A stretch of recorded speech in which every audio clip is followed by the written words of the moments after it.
My name is Thomas Garrett, and I drowned a species. Not intentionally, not maliciously, but the result is the same. Somewhere in the cold black depths of the Bering Sea, an entire branch of humanity's family tree is suffocating, adapting, dying, and the world will never know they existed. Because I stayed silent. It's been 17 years since the Arctic dawn went down. 17 years since the Coast Guard told the world it was an engine fire. 17 years since they paid off the families, classified the reports, and made damn sure nobody asked too many questions. But I survived. I'm the only one who did. And I've carried the secret like an anchor ever since, pulling me deeper, drowning me inch by inch in guilt and memory and the image of those eyes staring up at me from the net. They weren't human eyes. But they weren't animal eyes either. They were something else. Something we were never supposed to find. And what that creature was holding in its hand, clutched so tightly that rigor mortis had frozen its fingers around it, still haunts me every single night. This is what really happened on October 14th, 2008. This is the truth about the Arctic dawn. And this is why I can't stay quiet anymore. The Arctic Dawn was a 70-foot commercial trawler out of Dutch Harbor, Alaska. She was old, built in 1987, retrofitted twice, held together with rust and stubbornness. But she was solid. Captain Raymond Kovic had been running her for 23 years, and he knew every creak and groan of her hull like he knew his own breathing. I'd been working for Ray for 6 seasons by then. Deckhand, net tender, general laborer, whatever needed doing. It was brutal work. 18-hour days in freezing spray, hands cracked and bleeding, fingers numb even through 3 layers of gloves. But it paid well. Better than anything I could get on land. And I needed the money. My father was dying of cancer back in Seattle, medical bills piling up faster than I could count. Every season I told myself would be the last. Every season I came back. The crew was small. Just 5 of us total. Captain Raymond Kovic, 62 years old, Norwegian heritage, built like a bear. He'd spent his entire life on the water. Didn't trust technology, didn't trust the government, barely trusted other people. But he was fair, and he kept us safe. First mate Derek Chen, 38, second-generation Chinese-American, sharp-minded and quick-tempered. He handled navigation, communications, and keeping the captain from doing anything too reckless. Engineer Paulo Santos, 51, Brazilian immigrant, soft-spoken and deeply religious. He could fix anything with duct tape and prayer. Kept a small shrine to St. Peter in the engine room. Jackson Jax Walker, 24, kid from Oklahoma who'd never seen the ocean until he joined the crew 2 years prior. Strong as an ox, dumb as a post, but loyal and hard-working. And me.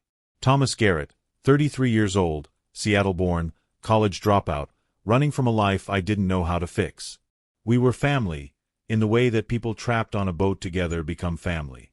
We fought. We laughed. We survived. Until we didn't. The departure. October 12, 2008. We left Dutch Harbor on a gray Monday morning, heading northwest into the Bering Sea. The forecast was decent.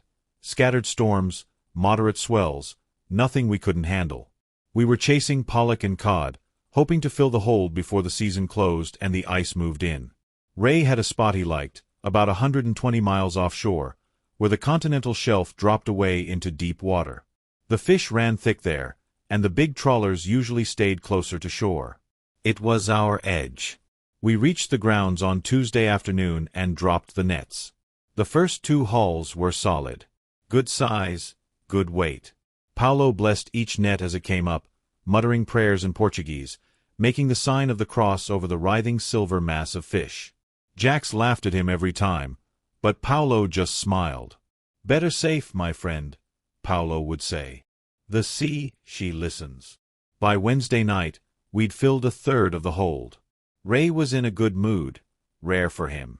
He even broke out a bottle of whiskey and passed it around after dinner. "One more good day," he said, voice gravelly from 40 years of cigarettes and salt air. "One more, and we head home early. Drinks on me at the elbow room." We raised our cups, drank, joked about what we'd spend our shares on. None of us knew we'd never see Dutch Harbor again. October 14th. Thursday morning broke cold and gray. The wind had picked up overnight, and the swells were running 8 to 10 feet. Not dangerous, but enough to make the deck slick and treacherous. We dropped the net at 6 a.m., dragging deep, 1,800 feet, right along the edge of the shelf. Ray wanted one last big haul before we turned for home. The trawl lasted 4 hours. By the time Derek signaled to bring it up, my hands were numb and my back ached from bracing against the roll of the boat. The winch groaned. The cables sang. Slowly, the net rose from the deep. "Heavy," Jax called out, watching the strain gauges. "Real heavy, Cap." Ray frowned. "How heavy?" 7, maybe 8,000 pounds. Derek checked his calculations. "That's double our usual. Could be we snagged a rock shelf." "Or we hit the mother lode," Jack said, grinning. Ray wasn't smiling. He was watching the water, eyes narrowed. "Bring it up slow. Don't snap the cables." The net broke the surface. At first, all we saw was the usual, a churning mass of silver bodies, writhing and flopping in the mesh. Pollock, cod, a few halibut. Good haul. But then Jax pointed. "What the hell is that?" "Something dark. Massive. Tangled near the bottom of the net." "Probably a seal," Derek said. "Maybe a sea lion." Ray said nothing. He was staring at it, face pale. We swung the net over the deck and opened it. Fish poured out in a silver avalanche, slapping and gasping. And beneath them, half buried in the pile, was the thing we'd dredged up from the deep. It was 7 feet long. Maybe more. Covered in dark matted fur that was slicked down with seawater and slime. Massive shoulders. Long arms. Thick, powerful legs bent at unnatural angles. And it was humanoid. We stood frozen, staring. "Jesus Christ," Derek whispered. Paulo crossed himself. Once. Twice. His lips moved in silent prayer. Jax took a step closer. "Is that a gorilla?" "Gorillas don't live in the ocean, kid," I said. My voice sounded distant, like it belonged to someone else. "Then what?" "Shut up," Ray snapped. He moved forward slowly, circling the body. "Everyone shut up and let me think." We shut up. Ray crouched beside it, studying the limbs, the hands, the face. Then he reached out and touched the fur, pulled it back slightly. Underneath was skin. Dark. Leathery. Human-like, but thicker. Tougher. "It's a primate," Ray said quietly. "Some kind of great ape. But I've never seen anything like this." "Could be a hoax," Derek offered. "Some jackass in a costume fell off a boat." "Look at the decomp," Ray interrupted. "This thing's been dead at least 3 days. Skin's intact. No bloating. And feel this." He pressed his hand against the creature's chest. "The bones are real. The muscle density is real. This isn't a costume." Paulo was still praying, louder now, voice shaking. I forced myself to step closer, to really look at it. The face was broad and flat, with a heavy brow ridge and a wide nose. The mouth was slightly open, revealing large, blunt teeth, omnivore teeth. The eyes were closed, but the sockets were deep-set and large.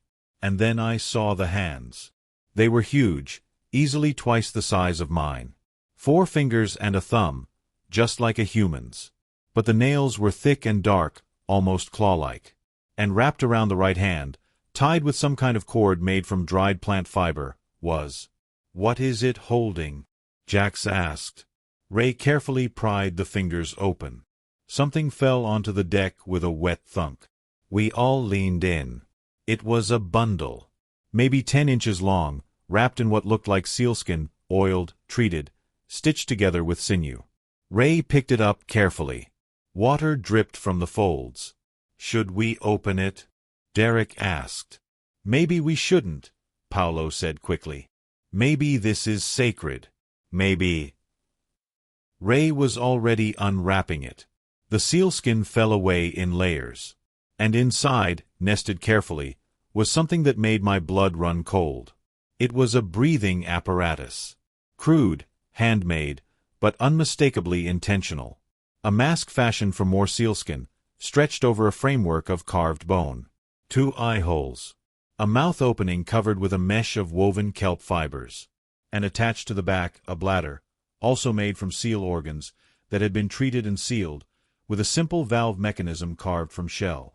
It was a rebreather. Primitive. Archaic. But functional.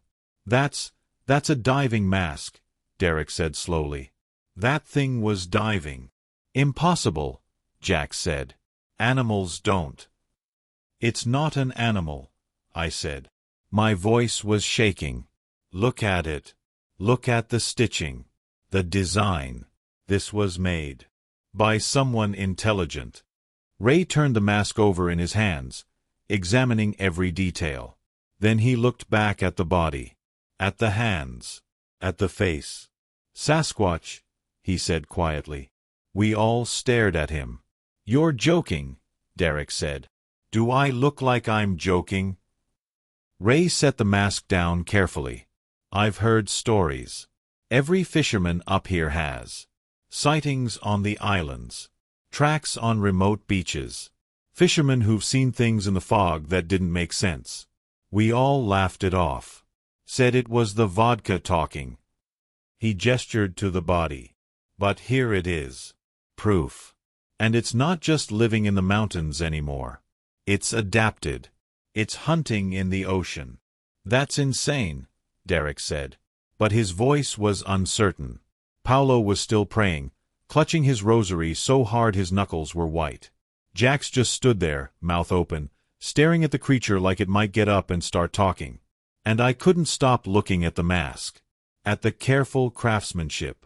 At the intelligence it represented. Whoever made this had understood pressure differentials. Had understood breath control. Had understood engineering. This wasn't some dumb animal. This was a person. A different kind of person, but a person nonetheless. What do we do? I asked finally. Ray was quiet for a long time. Then he straightened up, face hard. We call it in, he said. Coast Guard. Fish and wildlife. Whoever handles this kind of thing. We document everything, we don't touch anything else, and we let the authorities figure it out. You think they'll believe us? Derek asked. They'll have to. We've got the body. Derek made the call at 11:17 a.m. ship-to-shore radio, open channel, broadcast to the Coast Guard station in Dutch Harbor. Coast Guard, this is commercial fishing vessel Arctic Dawn, registration Alpha Kilo 739er, requesting immediate assistance. Over. Static. Then, Arctic Dawn, this is Coast Guard Dutch Harbor. State the nature of your emergency. Over. We've, Derek glanced at Ray. Ray nodded. We've recovered an unknown biological specimen from our trawl net. Large primate, approximately 7 feet in length. Deceased. Requesting guidance on proper handling and reporting. Over. A pause. Longer than it should have been. Arctic Dawn, confirm you said primate. Over. Affirmative. Large primate. Possibly non-native species. We're not sure what it is. Over. Another pause. Then, Arctic Dawn, maintain current position and stand by. Do not move the specimen. Do not discuss this transmission on open channels. Coast Guard cutter is en route to your coordinates. ETA 6 hours. Acknowledge. Over. Derek looked at Ray. Ray's expression darkened.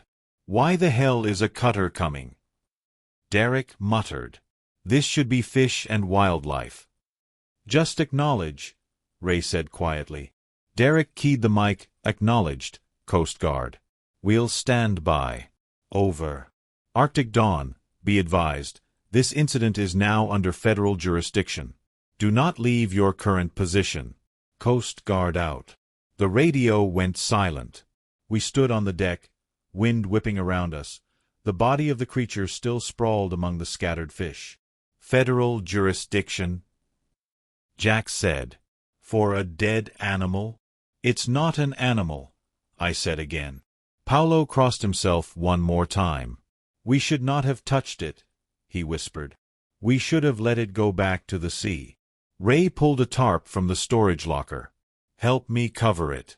And nobody touches anything else. Not the mask, not the body, nothing." "Understood." We understood. We covered the creature and waited for the Coast Guard to arrive. None of us realized we were waiting for our executions. The wind picked up as we waited. The sky darkened from gray to charcoal, and the swells grew steeper. Ray ordered us to secure the deck, lash down anything loose. The creature stayed covered beneath the tarp, a dark mound in the center of the deck that none of us could stop looking at. We didn't talk much during those 6 hours. What was there to say? Paolo stayed below in the galley, praying the rosary over and over, his voice a constant murmur through the bulkheads.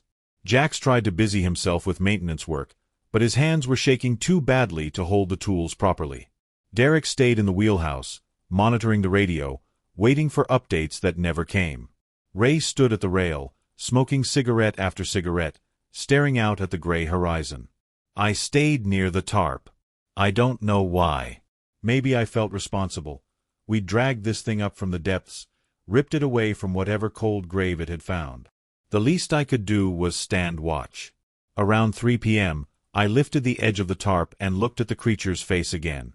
In death, it looked almost peaceful. The features were relaxed, the heavy brow no longer furrowed. This close, I could see faint scars across the forehead and cheeks, old wounds, long healed. Evidence of a life lived. Struggles survived. And I thought about the mask again, about what it meant. These creatures, whatever they were, had watched humans develop boats, nets, technology. They'd watched us claim the oceans as our own. And instead of going extinct, they'd adapted. They'd learned to hunt beneath the waves, to hold their breath, to craft tools that let them survive in an environment that should have killed them. That wasn't instinct. That was innovation. Culture. Intelligence. How many were out there? How long had they been doing this? And why had we never known? "Tommy." I jumped. Ray was standing behind me, hands in his pockets. "You okay, kid?" "No," I said honestly. "I don't think I am." Ray nodded. He looked tired. "Old." "Yeah, me neither." "What do you think they'll do?" I asked. "The Coast Guard. When they get here." Ray was quiet for a moment. Then he said, "Depends on what this thing really is. If it's just a freak of nature, some unknown species, evolutionary dead end, they'll probably take it, study it, maybe put it in a museum somewhere. And if it's not?" Ray met my eyes. "Then we're in a lot of trouble." The Coast Guard cutter appeared on the horizon just after 5 p.m. Big, at least 110 feet, cutting through the swells with mechanical efficiency. White hull, orange stripe, the distinctive Coast Guard emblem on the bow. But something was wrong. "That's not a standard patrol cutter," Derek said from the wheelhouse, binoculars pressed to his eyes. "That's a Marine Protector class. Fast response vessel. They use those for drug interdiction and homeland security." "Why would they send that?" Jax asked. Nobody answered. The cutter pulled alongside us, close enough that I could see the crew moving on deck. 8 men, maybe 10. All in tactical gear, black vests, helmets, sidearms visible. Not standard Coast Guard uniforms. A voice boomed over a loudspeaker, "Arctic Dawn, prepare to be boarded. All crew report to the main deck. Do not touch any equipment. Keep your hands visible." "They're treating us like criminals," Derek muttered. "Just do what they say," Ray said quietly. "Let's not make this worse." We gathered on deck as the cutter deployed a rigid-hull inflatable boat. 6 men climbed aboard and crossed the distance in under a minute. They boarded the Arctic Dawn with practiced efficiency, weapons at low ready, scanning the deck with quick, professional sweeps. The leader was a tall man, early 40s, with cold gray eyes and a jawline that looked carved from granite. He wore no name tag, no rank insignia, just the letters USCG stenciled on his vest. He walked straight to the tarp and pulled it back without asking permission. He stared at the creature for a long moment. Then he keyed his radio. "Control, this is boarding team Alpha. Specimen confirmed. Requesting immediate extraction protocol. Over." A crackle of static. Then, "Copy, Alpha. Proceed with containment. Authorization granted for Protocol 7. The man turned to us. "Which one of you is the captain?" Ray stepped forward. "I am. Raymond Kovic. This is my..." "Captain Kovic, under federal authority, this vessel and its contents are now under seizure. You and your crew are to remain on deck while we secure the specimen and conduct a full search of the ship." "Seizure." Ray's voice went hard. "On what grounds?" "National security." "That's not an answer." The man stepped closer to Ray. He was taller, younger, and armed. But Ray didn't back down. "Captain, I'm going to say this once. You've recovered something that falls under classified federal jurisdiction. The nature of this specimen, the circumstances of its recovery, and everything associated with this incident are now subject to executive secrecy protocols. You will comply with our instructions. You will not resist. And you will not speak about this to anyone outside this vessel. Is that clear? And if I refuse?" The man's expression didn't change. "Then you'll be placed under arrest and charged under the Espionage Act." "For catching a fish?" Derek said. The man's eyes flicked to Derek. "For possessing classified biological materials without authorization." "We didn't know it was classified," I said. "We just pulled it up in our net." "That's not my concern." The man turned back to his team. "Bag the specimen. Tag and document everything. I want a full forensic sweep of the deck, the hold, and the wheelhouse. Move." The team scattered. 2 men began carefully wrapping the creature in heavy black plastic sheeting. Another started photographing the deck from every angle.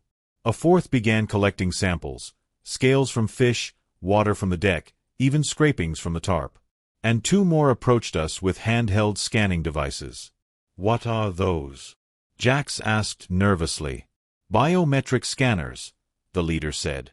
"We need to document everyone who's come into contact with the specimen." "Hold still." They scanned our faces, our hands, took swabs from our mouths. It felt less like a Coast Guard inspection and more like a criminal investigation. Or a contamination protocol. Once the specimen was secured, they separated us. One by one, they took us below deck to the galley and questioned us individually. The rest of us were confined to the bow, under guard, not allowed to speak to each other. I watched as they took Ray first. He disappeared down the ladder, flanked by 2 armed men.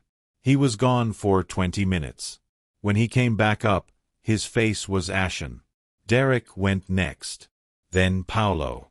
Then Jax. When it was my turn, the leader gestured for me to follow. We descended into the galley, where a portable recording device had been set up on the table. "Sit," he said. I sat. He remained standing. Looming. Thomas Garrett, 33 years old. Seattle. Deckhand, 6 seasons with Captain Kovic. "You already know who I am," I said. "I need you to state it for the record." "Why?" "Because if you don't cooperate, Mr. Garrett, this gets much harder for everyone involved." I swallowed. "Yes, that's me." He pressed a button on the recorder. A red light blinked on. "Describe the recovery of the specimen. Start with when you first saw it in the net." I told him everything. The hull. The weight. The moment we realized it wasn't a seal. The body. The mask. The call to the Coast Guard. He listened without interrupting. When I finished, he asked, "Did you take any photographs?" "No." "Did anyone else on the crew?" "Not that I saw." "Did you remove anything from the specimen? Tissue samples, hair, anything?" "No." Captain said not to touch it. Did you discuss this incident over open radio channels with anyone other than the Coast Guard? No. He studied me for a moment.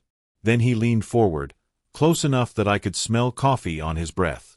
Mr. Garrett, I need you to understand something. What you recovered today is not an unknown species.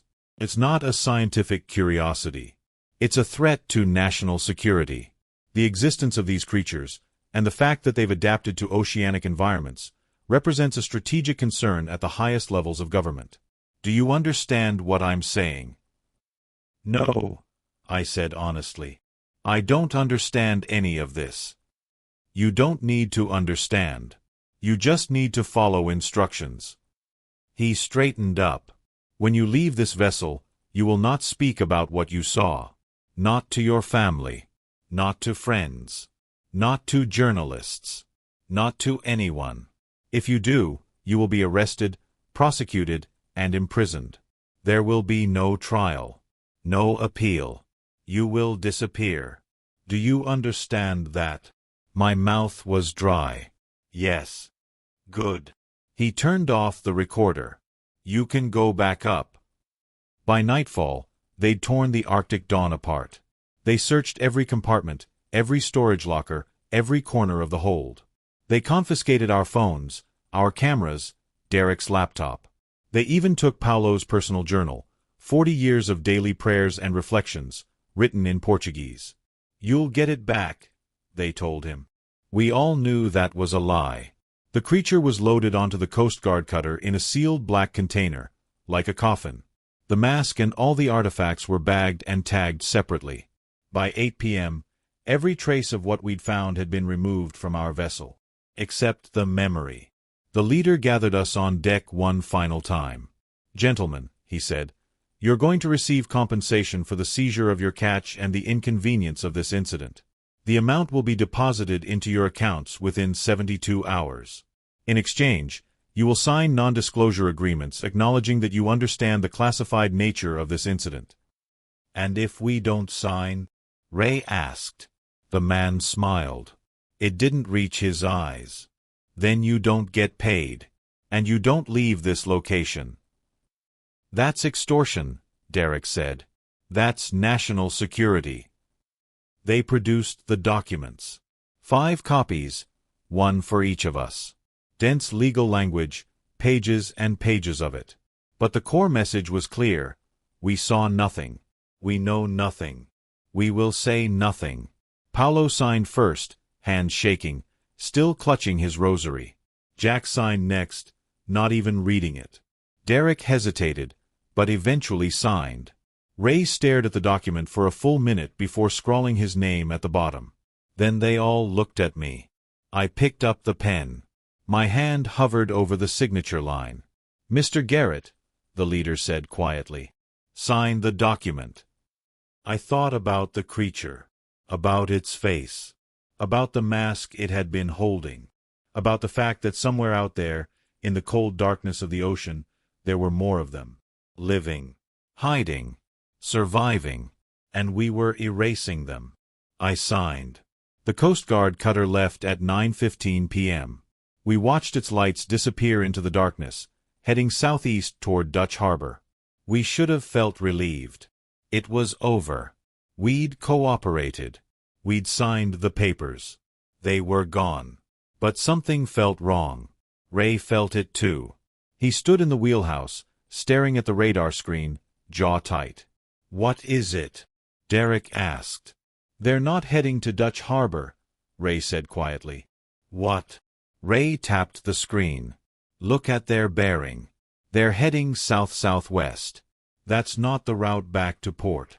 Maybe they're taking a different approach, I offered. Weather, currents.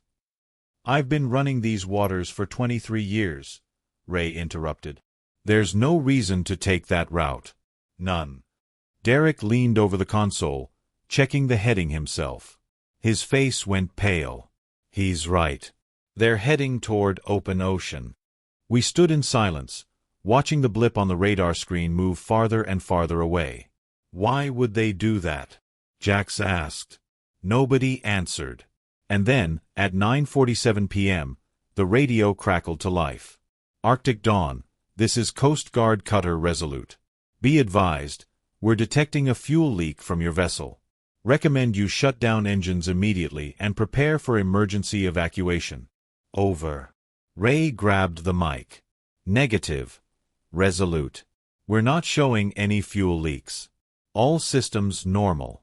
Over. Arctic Dawn, our sensors are indicating a critical leak in your port fuel tank. You need to shut down now. We're returning to your position to assist. Over. There's no goddamn leak. Ray shouted into the mic. What the hell are you? The radio went dead. Ray tried to hail them again. Nothing. Just static. What's going on? Paolo asked from the doorway, face pale. Derek was already pulling up the ship's diagnostic systems, checking every gauge, every sensor. Everything's green. No leaks. No alerts. Nothing. Then why would they say, Jack started. And then we heard it. A low, heavy thump against the hull. From below the waterline. We all froze. What was that? Jax whispered. Another thump. Closer this time. Deliberate. Ray's eyes went wide. Get the life raft. Now. What's happening? Paolo asked, voice rising in panic. They're sinking us, Ray said. They're going to sink the Arctic Dawn and make it look like an accident. It happened fast. Explosions, small, controlled, placed precisely along the hull below the waterline. 3 in rapid succession, each one shaking the entire vessel. Not loud enough to be heard from miles away. Just loud enough to punch holes in the hull. Water began pouring into the engine room. Paolo was screaming. Jax was frozen. Derek was already grabbing life vests, throwing them to each of us. Move! Ray roared. Get the raft deployed. Go! We scrambled onto the deck. The Arctic Dawn was already listing to port, the nose starting to dip. Water was flooding the lower decks, pulling us down fast. Ray and Derek fought with the life raft container, yanking the release cord. The raft inflated with a hiss, yellow and bright against the black water. In. Everyone in. Ray shoved Paolo toward the raft. Paolo tumbled over the side, landing hard in the inflatable bottom. Jax jumped next, then Derek. I was at the rail when I heard the helicopter. It came out of nowhere, no lights, just the heavy whump whump whump of rotors cutting through the darkness. A black shape against the black sky. That's not Coast Guard. Derek shouted. It was military. Unmarked. And it was circling us like a shark. Move, Tommy. Ray grabbed my arm, pulling me toward the raft. The Arctic Dawn groaned, a deep, terrible sound, and the deck tilted sharply. We both stumbled. Jump! Ray shoved me hard. I went over the rail, hit the raft hard enough to knock the wind out of me. Hands grabbed me, pulled me to the center. Ray! I screamed. Jump! Ray was at the rail, one hand on the rope, ready to leap. And then the Arctic Dawn rolled. The mast swung down like a falling tree. Ray tried to dodge, but there was nowhere to go. The rigging caught him across the chest, pinning him against the rail. He didn't scream. He just looked at us, eyes wide with shock and pain. And then the ship went under. Ray went with it. The Arctic Dawn sank in less than 3 minutes. One moment she was there, groaning and dying. The next, she was gone, swallowed by the black water, leaving nothing but debris and foam. We floated in the raft, silent, stunned. Paolo was sobbing. Jax was screaming Ray's name, over and over. Derek was pulling out the emergency beacon, hands shaking so badly he could barely hold it. He might still be alive, I said. My voice sounded distant, numb. We have to look for him. We have to. There. Jax pointed. Something broke the surface 30 feet away. A shape. Dark. Moving. Ray. Jax stood up, rocking the raft dangerously. But it wasn't Ray. It was too big. Too broad. and it was swimming toward us with slow, powerful strokes. Derek turned on the emergency flashlight, sweeping the beam across the water. The creature surfaced 10 feet from the raft. It wasn't the one we'd pulled up. This one was alive. Bigger. Its fur slicked back with seawater, eyes reflecting the flashlight beam like an animal's. But those weren't animal eyes. It stared at us. We stared back. And then, slowly, it raised one massive hand out of the water. In its palm was a mask. Sealskin. Bone frame. Just like the one we'd found. The creature held it up, as if showing us. Look, we made this. We're not monsters. We're people. And then it dove, disappearing into the black water without a sound. We floated for 6 hours before the Coast Guard found us. They pulled us aboard a rescue vessel, wrapped us in blankets, gave us hot coffee. They asked us what happened. We told them the Arctic dawn had caught fire. That we'd barely escaped. That Captain Kovic had gone down with the ship. They wrote it all down. Filed the reports. Offered their condolences. They never mentioned the creature. Never asked about the specimen. Never acknowledged that we'd called them first. 3 days later, the money appeared in our accounts. Exactly as promised. And we never spoke about it again. They split us up after the rescue. The Coast Guard brought us to Dutch Harbor, kept us separated during the debriefing, and then sent us home on different flights. Derek went back to San Francisco. Paolo returned to his family in Massachusetts. Jax disappeared somewhere into the Midwest. I heard later he'd quit fishing entirely, moved back to Oklahoma, and never spoke about the sea again. And me. I went back to Seattle to watch my father die. He passed away 6 weeks after I got home. Cancer, finally winning the battle it had been fighting for 3 years. I sat beside his hospital bed and held his hand and told him I loved him. But I couldn't tell him about the Arctic dawn. Couldn't tell him about Ray, or the creature, or the men who'd sunk our ship to hide the truth. The non-disclosure agreement hung over me like a noose. Every time I opened my mouth to speak, I felt it tightening. The money sat in my bank account, $47,000, the promised compensation for our catch and our silence. Blood money. I couldn't bring myself to touch it. I stopped sleeping. Started drinking. Lost 20 pounds in 2 months because food tasted like ash. David, my partner of 4 years, tried to help. He'd asked me what was wrong, what had happened out there, why I woke up screaming at 3 a.m. with tears on my face. I couldn't tell him. "I can't carry this for you if you won't let me in," he said one night, voice breaking. "I know," I whispered. "I'm sorry." He left 3 weeks later. Packed his bags, kissed my forehead, and told me he'd always loved me but he couldn't watch me destroy myself. I didn't blame him. The email came in April 2009, 6 months after the Arctic dawn went down. The subject line was blank. The sender was an encrypted address, just a string of random characters. I almost deleted it as spam, but something made me open it. Inside was a single line of text. "You're not the only one who knows." And below it, a link. My hands shook as I clicked it. The link opened to a private forum, hidden behind layers of encryption, accessible only through the provided credentials. The page was sparse, text only, no images. Just a series of posts from anonymous users, all discussing the same thing. Sightings. Encounters. Disappearances. Asterisk asterisk. Post after post from fishermen, sailors, Coast Guard personnel, all describing the same thing we'd found. Massive, humanoid creatures swimming in deep water. Bodies recovered and confiscated. Boats sunk under mysterious circumstances. Crews threatened into silence. One post, dated March 2009, was from someone claiming to be a former NOAA researcher. Asterisk, they've known since the 1970s. Project Pelagic Watch. Started after a Soviet trawler pulled one up near the Aleutians. The Soviets wanted to weaponize them, train them as underwater saboteurs.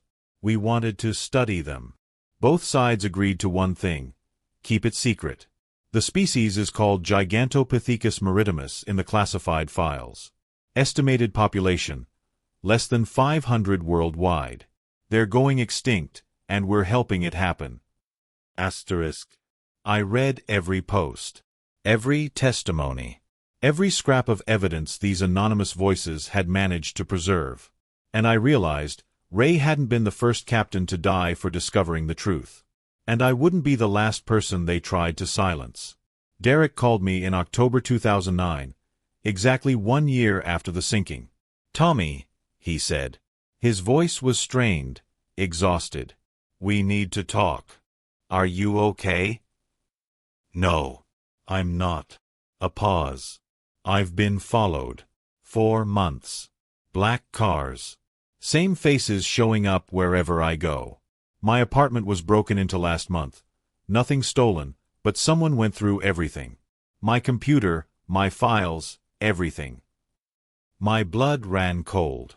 "Derek, I know what you're going to say. That I'm paranoid.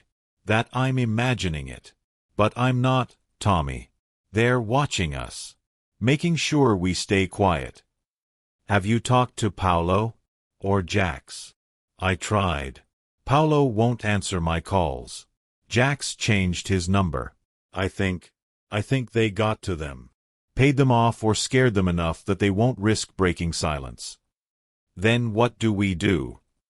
Derek was quiet for a long time. "I don't know. But I can't live like this anymore. I can't keep carrying this." "Me neither," I admitted. "There's a guy," Derek said slowly. "Investigative journalist.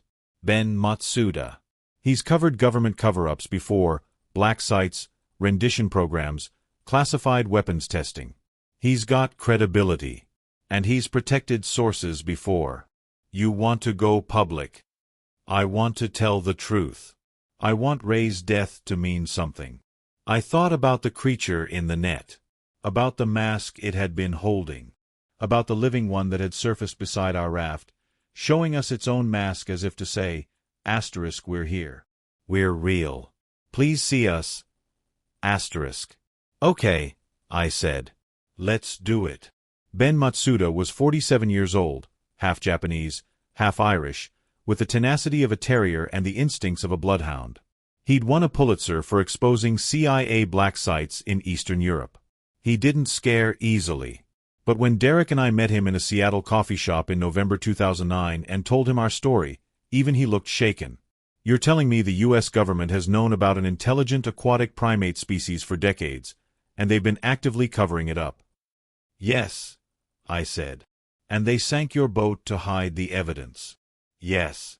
"And killed your captain?" "Yes." Ben leaned back in his chair, processing. "Do you have any physical evidence? Photos, samples, anything?" "They took everything," Derek said. "But there are records. Radio logs. Our original call to the Coast Guard. Satellite data showing where the cutter actually went that night. And there are others," I added. "Other fishermen, other crews. I found a forum, encrypted, anonymous, where people are sharing their experiences." Ben's eyes sharpened. "Can you get me access?" I slid a piece of paper across the table with the login credentials. Ben studied it, then looked up at us. "You understand what you're risking by talking to me. If they've already killed to keep this secret, they won't hesitate to come after you again." "We know," Derek said quietly. "But we can't stay silent anymore." Ben nodded slowly. "Okay. Give me 3 months. I'll verify everything I can, reach out to sources, pull records. If this checks out, if even half of this checks out, we'll run it. Front page. Full exposure." Ben's article dropped on February 18, 2010. "The Creatures Below, How the U.S. Government Has Hidden an Intelligent Species for Decades." It was comprehensive. Devastating. Ben had interviewed 7 other fishermen who'd had similar encounters. He'd obtained declassified documents referencing aquatic megafauna monitoring programs. He'd tracked down former NOAA researchers willing to speak on condition of anonymity. And he'd found the satellite data showing the Coast Guard cutter Resolute traveling to our coordinates the night the Arctic Dawn sank, and then heading to a classified naval facility instead of Dutch Harbor. The story exploded. Within 24 hours, it was picked up by major news networks. Within 48 hours, Congress was demanding hearings. Within a week, environmental groups were filing lawsuits demanding the declassification of all records related to Project Pelagic Watch. And within 10 days, the government hit back. They didn't arrest us. That would have made us martyrs. Instead, they destroyed our credibility. Anonymous sources claim Derek Chen has a history of mental health issues and was undergoing treatment for paranoid delusions at the time of the Arctic Dawn incident. Former crewmate describes Thomas Garrett as unstable and prone to fabricating stories for attention. Experts dispute biological possibility of aquatic primate species. Maritime biologists call claims scientifically impossible. They leaked altered versions of our NDAs, making it look like we'd violated confidentiality agreements for financial gain. They produced expert witnesses, who testified that the satellite data had been misinterpreted. They even found a marine biologist willing to claim that what we'd recovered was likely a deformed sea lion carcass. And when that wasn't enough, they went after Ben. His editor received an anonymous tip that Ben had fabricated sources in a previous story, a complete lie, but enough to trigger an internal investigation. His bank accounts were frozen pending a routine audit by the IRS. His apartment was broken into, his files stolen. Within a month, the story had been buried under an avalanche of doubt, disinformation, and bureaucratic obfuscation. The public moved on. The lawsuits stalled. The congressional hearings were postponed indefinitely and then quietly canceled. And we were left worse off than when we'd started. Derek had a breakdown in 2011. He was hospitalized for 3 weeks after he tried to drive his car into San Francisco Bay. When he got out, he moved in with his brother in Sacramento and stopped answering my calls. Ben lost his job in 2012. The fabrication allegations were never proven, but the damage was done. No major outlet would hire him. He ended up teaching journalism at a community college, bitter and broken. Paulo died in 2015. Heart attack. He was only 61. I went to his funeral in Boston and met his son, who told me Paulo had never been the same after the Arctic Dawn. He stopped sleeping, the son said. Stopped smiling. He'd just sit in his room and pray for hours, like he was asking for forgiveness. Jax. I never heard from Jax again. I tried to find him a few times over the years, but it was like he'd vanished. Maybe he'd changed his name. Maybe he'd finally found peace. Or maybe he'd ended up like Ray. Silenced. Disappeared. As for me, I stopped trying to tell the truth. I got a job working in a warehouse, kept my head down, moved through life like a ghost. The money from the settlement sat in my account, untouched, a constant reminder of what I'd agreed to. I thought about the creatures constantly. Wondered if they were still out there, swimming in the cold darkness, slowly going extinct while the world remained oblivious. I wondered if the one that had surfaced beside our raft, the one that had shown us its mask, was still alive. I wondered if it remembered us. Everything changed in August 2025. A massive data leak, bigger than Snowman, bigger than WikiLeaks, hit the internet. Terabytes of classified government documents, dumped anonymously onto the dark web by someone calling themselves Deep Truth. Buried in those documents was everything. Project Pelagic Watch. Full operational records from 1973 to 2024. Sighting reports. Capture logs. Autopsy records. Genetic analyses. And video footage. Dozens of videos, recovered from government submarines, underwater drones, and classified research vessels. Crystal-clear footage of the creatures swimming, hunting, using tools. Building shelters on the ocean floor. Communicating with complex vocalizations. Caring for their young. Mourning their dead. One video, dated 2019, showed a group of 12 creatures gathering around the body of an elder, lying on a kelp bed in shallow water off the coast of Alaska. They touched it gently, stroking its fur, making low, keening sounds. Then, one by one, they placed stones on its chest. A burial ritual. A funeral. The footage went viral within hours. This time, the government couldn't bury it. There was too much evidence. Too many videos. Too many documents from too many agencies, all confirming the same thing. Gigantopithecus maritimus was real, intelligent, endangered, and we'd known for 50 years. Derek called me for the first time in 8 years. "Did you see?" His voice was shaking, but for the first time since I'd known him, it wasn't with fear. It was with something like hope. "I saw," I said. "We were right, Tommy. We were right the whole time." "I know. Ray died for this. And now people finally know." I couldn't speak. My throat was too tight. "We should do something," Derek said. "Honor his memory. Maybe talk to the press again. Tell our story now that people will actually listen." "Yeah," I managed. "Yeah, we should." The public outcry was immediate and overwhelming. Environmental groups, indigenous rights organizations, marine biologists, ethicists, everyone demanded action. The United Nations convened an emergency session. Oceanographers launched expeditions to locate and study the creatures without harming them.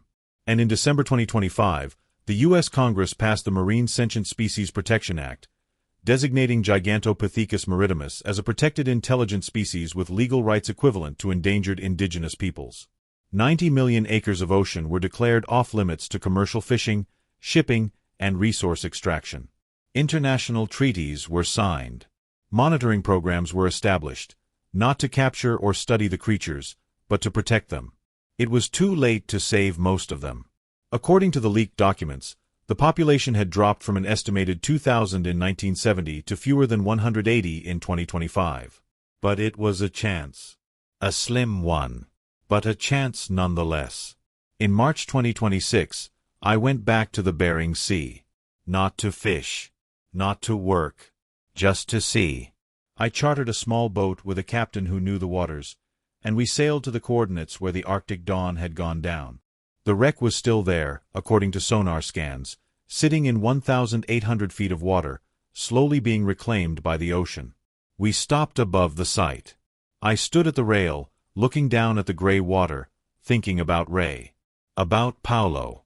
About the creature we'd pulled up from the deep, and the one that had surfaced beside our raft. And then I saw it.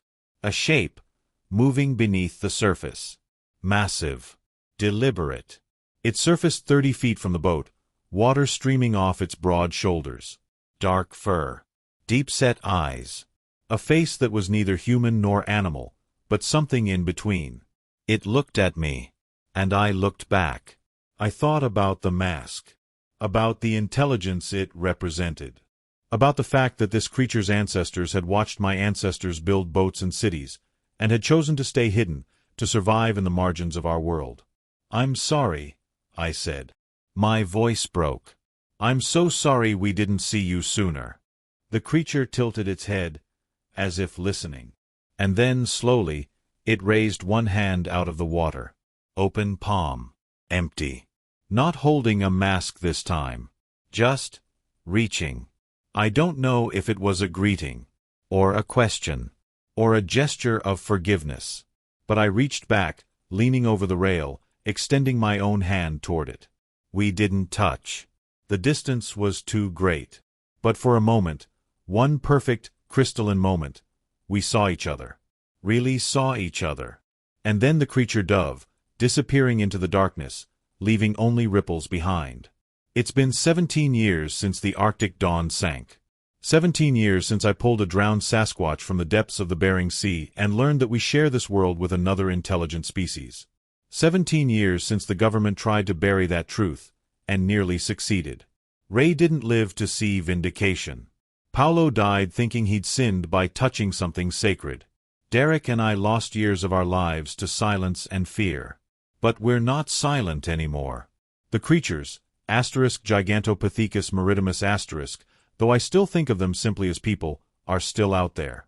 Still dying, still struggling, still clinging to existence in the cold depths. But they're no longer invisible. They're no longer erased. And maybe, just maybe, that's enough to give them a future. I kept the coordinates of the Arctic Dawn's wreck. Sometimes I imagine the creature we pulled up is still down there, resting near the ship, guarded by Ray's ghost. And I think about what it was holding. That breathing apparatus. That mask. A tool. A piece of culture. A symbol of innovation and adaptation and the desperate will to survive. They didn't just evolve to live in the ocean. They chose to. They learned. They adapted. They survived. And that's not just biology. That's humanity, in all its forms. We had a chance to make first contact with another intelligent species. We could have extended our hands in friendship, in curiosity, in wonder. Instead, we chose fear. We chose secrecy. We chose erasure.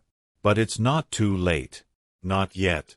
The creatures are still out there, swimming in the deep, holding their masks, breathing through devices made from seal skins and bone and ingenuity. Still surviving. Still hoping. Still reaching toward us through the darkness. And maybe, just maybe, this time, we'll reach back. My name is Thomas Garrett. I pulled a Sasquatch from the ocean 17 years ago. And I will spend the rest of my life making sure the world never forgets they exist. Because Ray died believing the truth mattered. And he was right. The truth always matters. Even when it's terrifying. Especially when it's terrifying.